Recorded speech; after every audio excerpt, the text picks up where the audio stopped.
Hello friends, कैसे हैं आप लोग। ये संडे कमेंट बॉक्स वीडियो है जिसमें कुछ कमेंट्स आपके लेंगे और उनका रिप्लाई करेंगे। अगर आपके भी कुछ कमेंट हैं तो वो नीचे आप कमेंट सेक्शन में लिख सकते हैं। ट्राई करेंगे अगले कमेंट बॉक्स में उनको इंक्लूड करने की।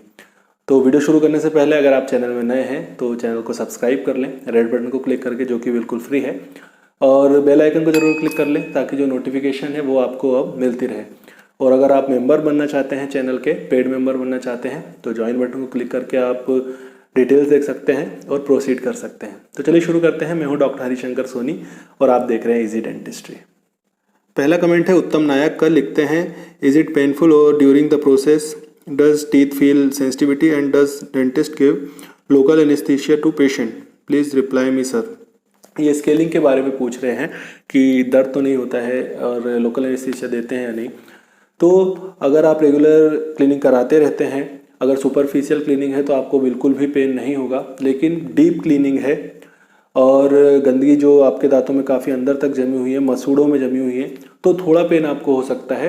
और उस कंडीशन में आपको सरफेस एनेस्थीसिया, मतलब ऊपर ऊपर आपको एनेस्थाइज कर दिया जाएगा स्प्रे से, उसके बाद किया जाता है। तो जनरली सफाई कराने में पेन नहीं होता है। Thank you. अगला कमेंट है मनीष सैनी का, लिखते हैं नाइस इन्फॉर्मेशन सर जी। सर मसाला भरना और कंपोजिट फिलिंग सेम होती है क्या? Okay, thank you.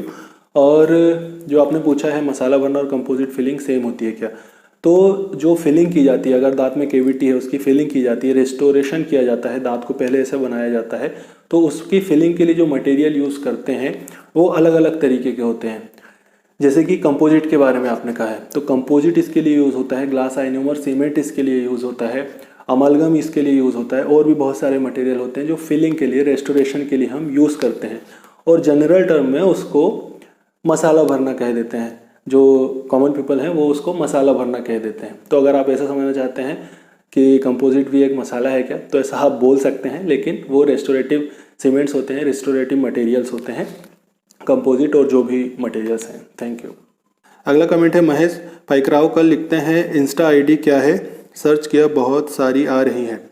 ओके, आप इंस्टाग्राम पेज पर पहुंचने के लिए इस वीडियो के डिस्क्रिप्शन में जाएं, वहां पर मैं लिंक दे दूंगा पेज का, उसमें क्लिक करके आप डायरेक्ट इजी डेंटिस्ट्री के पेज में पहुंच सकते हैं। अगला कमेंट है अजय अश्वर का, लिखते हैं मैंने कुछ साल पहले अक्ल दाढ़ में चांदी भरी थी, मगर फिर भी उसी दांत में कीड़ा लगा हुआ है और अब डॉक्टर कहते हैं मैं उस दाढ़ को निकाल दूं, क्या ये सही होगा? ओके, अगर जनरली अकल दाढ़ में प्रॉब्लम है, दर्द है, तो उसको निकलवाना ही सही होता है। और जो आपको सजेस्ट किया गया है कि निकलवा लें, तो बिल्कुल आप उसको निकलवा सकते हैं। पहले उसमें कुछ ख़राब रहा होगा, कैविटी बनी होगी, तो उसमें फिलिंग कर दी गई। अगर कुछ सालों से चल रहा है तो अच्छी बात है। अगर अभी इन्फेक्शन नहीं है ज़्यादा तो आप ना निकलवाएं, लेकिन अगर इन्फेक्शन हो रहा है, आगे जाके वो प्रॉब्लम करने वाली है, इसीलिए आपको सजेस्ट किया गया होगा उसको निकलवाने का, तो बिल्कुल आप इसको निकलवा सकते हैं, इसमें कोई प्रॉब्लम नहीं है। Thank you. अगला कमेंट है द 4MB नेचर का, लिखते हैं सर जिनका जन्म से ये प्रॉब्लम है। ओके, ये जो मुंह कम खुलने की समस्या उसके बारे में पूछ रहे हैं कि अगर जन्म से ये है तो क्या प्रॉब्लम हो सकती है। तो अगर जन्म से ये प्रॉब्लम है आपको कि आपका मुंह नॉर्मल से थोड़ा कम खुलता है, तो इसमें कोई दिक्कत की बात नहीं है। अगर आप काम कर पा रहे हैं कोई प्रॉब्लम नहीं है। लेकिन अगर आपका नॉर्मल से बहुत ज़्यादा कम खुलता है, आपको बोलने में, खाने में तकलीफ़ होती है, तो हाँ, ये प्रॉब्लम हो सकती है। इसके लिए आपको चेकअप कराना है, TMJ एनकाइलिसिस हो सकता है, और भी प्रॉब्लम होती है जिसके कारण मुंह कम खुलने की प्रॉब्लम हो सकती है, तो इसके लिए आपको चेकअप कराना है। Thank you. अगला कमेंट है मुकेश कुमार का, लिखते हैं सर मेरे माउथ 2 फिंगर ओपन हो रही है, हमें क्या करना चाहिए और सर आपका क्लिनिक कहाँ पर है? ये भी OSMF वाले वीडियो पर कमेंट है, जो मुंह कम खुलने की समस्या है।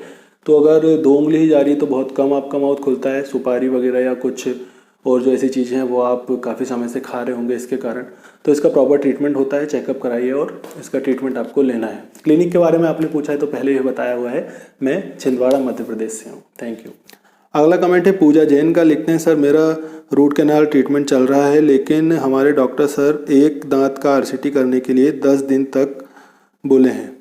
ओके, तो जनरली जो RCT के लिए 3 से 4 सीटिंग तक लग सकती है, 3 से 4 सीटिंग लग सकती है। उन्होंने हो सकता है 10 दिन बोला हो और उस 10 दिन में वो ये 3-4 सीटिंग या 2 सीटिंग जो लगती है वो लेंगे। अगर 10 दिन कंटिन्यू आपको बुलाया गया है, 10 दिन कंटिन्यू ट्रीटमेंट करने के लिए बोला गया है, तो उसके लिए आप डॉक्टर से बात कर सकते हैं। ऐसा जनरली नहीं होता है और 3 से 4 सीटिंग में कंप्लीट हो जाता है। Thank you. अगला कमेंट है ललित सोरन का, लिखते हैं सर जी क्या डेंटल कॉलेज में आरसीटी ठीक से करते हैं या नहीं, डेंटल कॉलेज में सस्ते में हो जाता है। बिल्कुल, आरसीटी डेंटल कॉलेज में या कोई भी ट्रीटमेंट डेंटल कॉलेज में थोड़ा आपको सस्ते में हो जाता है। डेंटल कॉलेज में जो स्टूडेंट्स होते हैं, जो इंटर्नशिप के स्टूडेंट होते हैं, फाइनल ईयर के स्टूडेंट होते हैं, पीजी स्टूडेंट्स जो होते हैं, वो ट्रीटमेंट्स जनरली करते हैं। और जो एमडीएस फैकल्टीज़ होती हैं, जो फैकल्टीज़ होती हैं, उनके सुपरविज़न में करते हैं, तो कोई प्रॉब्लम नहीं है, आप करवा सकते हैं। जो फैकल्टीज़ होती है उनके अंडर में ही स्टूडेंट्स परफॉर्म करते हैं, जो भी केसेस होते हैं परफॉर्म करते हैं। Thank you. अगला कमेंट है बंटी सिंह का, लिखते हैं अपर 8 को निकलवाएं तो आइस प्रॉब्लम वगैरह तो नहीं होगा। 8 को निकलवाएं या फिर किसी और दांत को भी निकलवाएं तो आंखों में कोई फ़र्क नहीं पड़ता है, पहले भी वीडियोस में बात की हुई है। अगर ज़रूरत है तो बिल्कुल आप निकलवा सकते हैं। अगला कमेंट है यानिश का, लिखते हैं सर मेरे ऊपर के सेंट्रल इंसाइजर के बीच में कैविटी हो गई है तो इसके लिए क्या ट्रीटमेंट हो सकता है। ओके, अगर आपके दांतों के बीच में कैविटी हुई है तो प्रोबेबली 2 दांतों में आपके कैविटी हुई होगी। अगर बीच में हुई है तो 2 दांतों को इन्वॉल्व वो कर लेती है। तो इसके लिए अगर पेन आपको नहीं है, सिर्फ कैविटी है, ऊपर कैविटी है, तो कंपोजिट फिलिंग आप करा सकते हैं, कंपोजिट रेस्टोरेशन आप करा सकते हैं।